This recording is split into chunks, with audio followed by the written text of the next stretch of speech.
Welcome back to Powering Conversation with SP Energy Network. Today we are absolutely delighted to welcome on former Scottish Rugby Union President, Dee Bradbury. How are you, Dee? I'm absolutely fine, thanks. Great to hear from you. How are you coping up in, just chatting up in Oban? How's lockdown life up there? Oh, I'm climbing the walls. Climbing the walls. But we're very privileged in that, we live in the middle of nowhere anyway, so there's not much change to us apart from the shops being shut in Oban. So literally our big day out is a Saturday when we go to Tesco's, and that's the high point of the week. Hopefully today we'll give you something a little bit different to do, and we're just going to kind of cover, I guess, a little bit of your life and times in terms of sport, career, and everything in between. So going back, I guess, to the start in terms of you growing up, from what I know, you grew up in going to an independent boys' school in Dumbarton. So tell me a little bit about how that was in terms of opportunities as a young girl, in terms of getting into sport and stuff like that. That school had absolutely no provision for sport for girls. There was only 3 of us when I started there.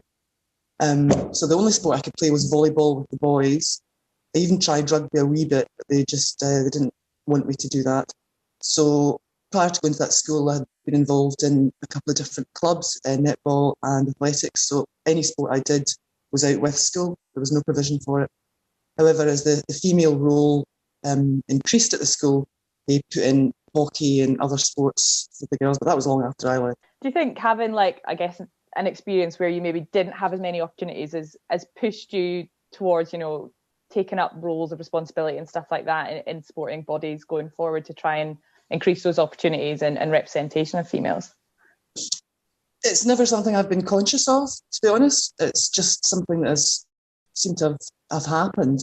By no means a pioneer, but I do like to do things slightly differently. Yeah, I'm quite right too. So moving on from school, you obviously went into a career in the police. So tell us a little bit about those experiences, and I guess similarly, kind of, were there any barriers there in terms of being a female going into the police and stuff like that?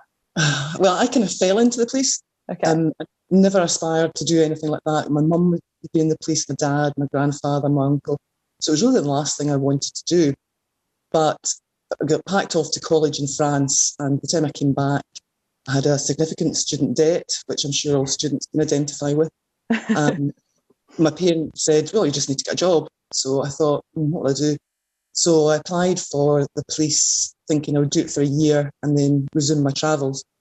So I applied for Hong Kong, who was really quite interested until they found out I wasn't a man, because they wouldn't allow you to go straight in as an inspector as a woman. Right. You could be a man, but not as a woman. Applied for the Met, but that was when Yvonne Fletcher was murdered. So my mum was dead against me going to the Met. And then Strathclyde decided they would have me. So I joined Strathclyde ostensibly for a year and retired 7 years ago after 30 years service. Where did, I guess, sport come into this at that point in your career? So I know that athletics was your sport of choice growing up. And when did you kind of become involved in athletics, and how did that come about? I was trying to think about that, Rich.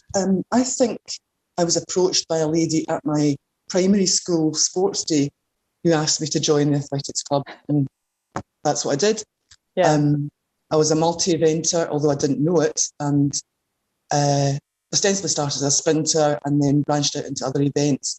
And then I remember going to a race meet when I was about 12 or 13 in Grangemouth, and for some peculiar reason I was doing all these different events. So, done the hurdles, I'd done the shot put, done the high jump, and then they expected me to run this 800 metres, which I'd never done before. And I ran the 800 metres, and then everybody was up on their feet and they were cheering. And it turned out I'd won the Scottish National Pentathlon Championship by 1 point. They just said, right, run that, jump that, throw that. Yeah. And I got just absolutely blown away. It was really exciting. Yeah. So after that, all I did was multi-eventing. And you went on to represent Scotland and Great Britain for that, is that right? Scotland at junior level. And then after I had the boys, I decided to get back into athletics. So I took it back up about the age of 38 and represented the Great British Masters team at the World Indoor Championships in Linz in Austria. touching on the multi-event probably gives us a little bit of an insight as to why you might have been drawn to a sport like rugby, where there's lots of different demands and stuff like that. But talk us through a little bit around how you first got involved in rugby. Oh, that's easy. I'd always, because it was a boys' school, we always went to the internationals and sat in the old schoolboys' seat, and I loved watching it. But I never knew women played rugby because obviously there was no exposure of it in those days. So I was aged 38 and my husband and I were over at a corporate event at Mall Sevens, and I saw women playing rugby, and I instantly thought, I want to do that. So I was playing a lot of netball at that time as well, and one of the girls I played netball with was a Kiwi girl, and she was a cousin or second cousin of Jonah Lomu, believe it or not. Oh, wow. So I'd said to Rochelle, I said, look, do you fancy starting up a women's rugby team? And she went, oh, not really. And then she came back to me and she said, yeah, let's do it, and my husband will coach you. So we set it up, and the first night I remember jumping over the puddles and being terrified to get dirty or wet. And then first session we were body slamming to do the puddles and tapping. Yeah. It was brilliant. So I just thought this is the sport for me, and it had everything: aggression, physicality, athleticism, and the camaraderie that we found in that rugby team because of all these shared things. It's absolutely phenomenal. Loved it. Yeah. And what team was that? That was Oban Lorne. Am I right in thinking that you actually got to present Oban Lorne with the BT Bowl trophy? How was that for you? Oh, it was the pinnacle, absolute pinnacle of everything. And I could barely watch the match, barely watch it.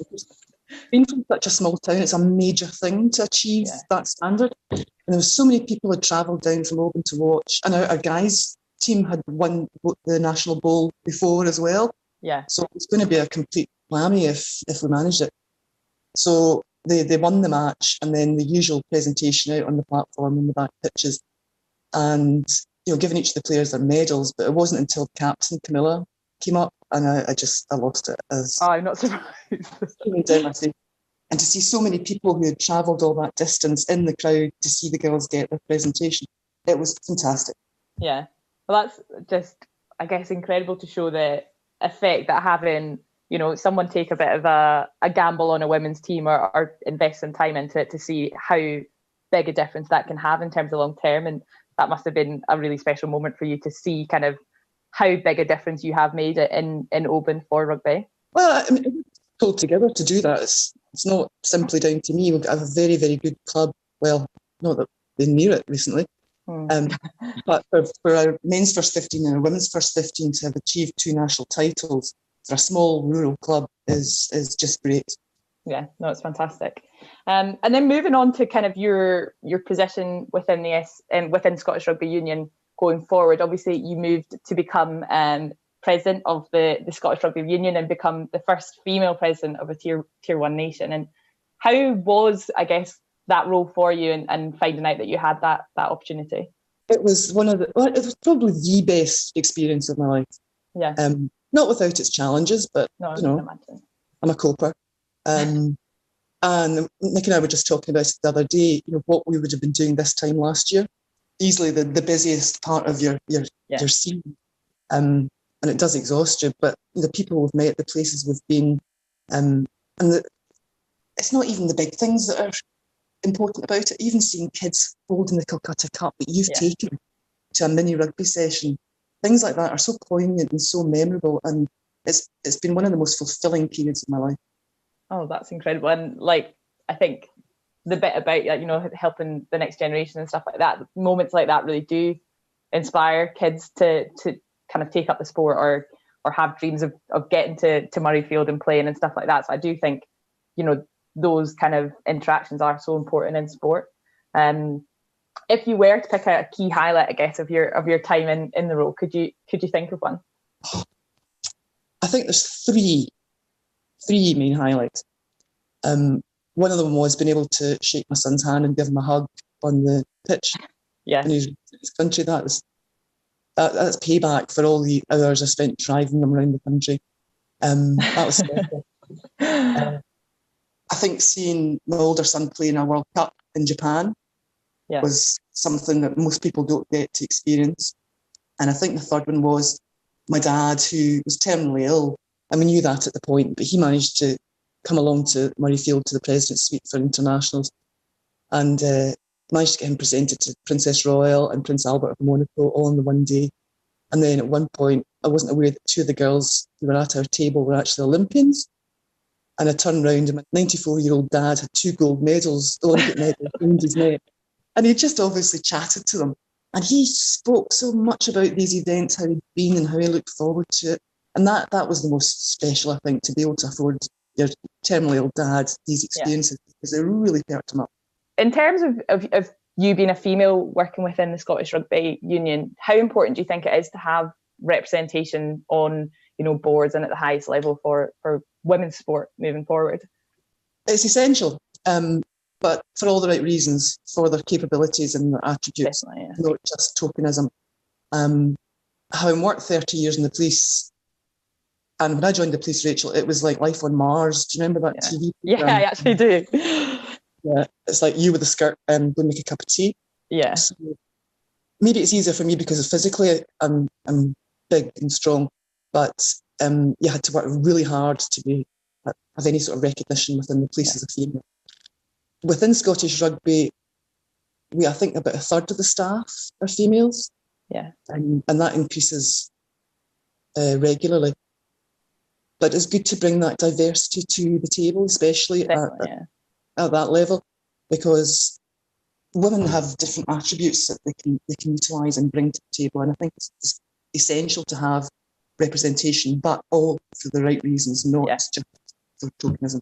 Yeah, no, I couldn't agree more. And I think, hearing a little bit of your story today in terms of all you've done in terms of coming through different sports and jobs that you've had and stuff like that, you obviously were there for the right reasons, and quite rightly so got awarded an OBE quite recently for your services to sport. So moving on to that, what was your immediate reaction when you found out that you were going to receive an OBE? Well, I think normally it comes in a headed letter, but obviously because of the pandemic, it was just an email. And I looked at it and I thought, this is a scam. So there was a pro forma you had to fill in that was about your ethnicity and diversity and things like that. But it wasn't asking for anything that I thought they could use to their advantage. There's no financial details or anything like that. So I showed it to my son and he went, oh. And Fergus is pretty astute when it comes to things like that. He said, no, Mum, I think that's legitimate. So I pondered it, and there was a phone number on it, and I thought, right, I'm just going to phone them. So I phoned them and basically said, is this a scam? And she went, no, you're about the 13th person that's phoned us today. It was legitimate, right enough. I can't believe it. Well, congratulations, because that is obviously an absolutely incredible achievement and well-deserved for all you've done for the sport. Do you have any key kind of sporting role models, either from when you were younger or even now, who you look to as, good ambassadors for sport or anything like that? Easy one, absolutely easy. Mary Peters, Dame Mary Peters.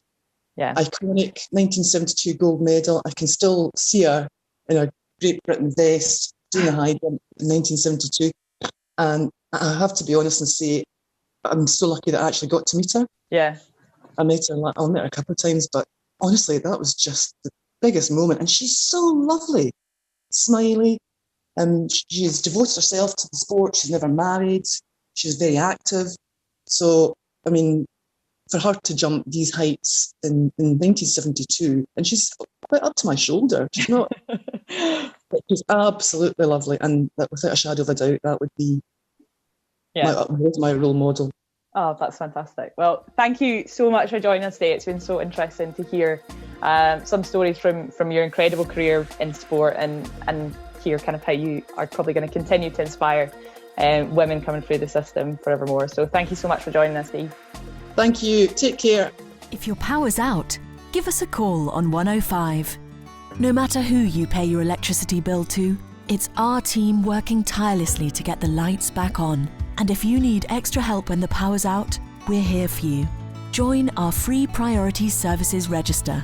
Sign up at our website or text PSR to 61999. SP Energy Networks, working 24/7 to keep your power flowing.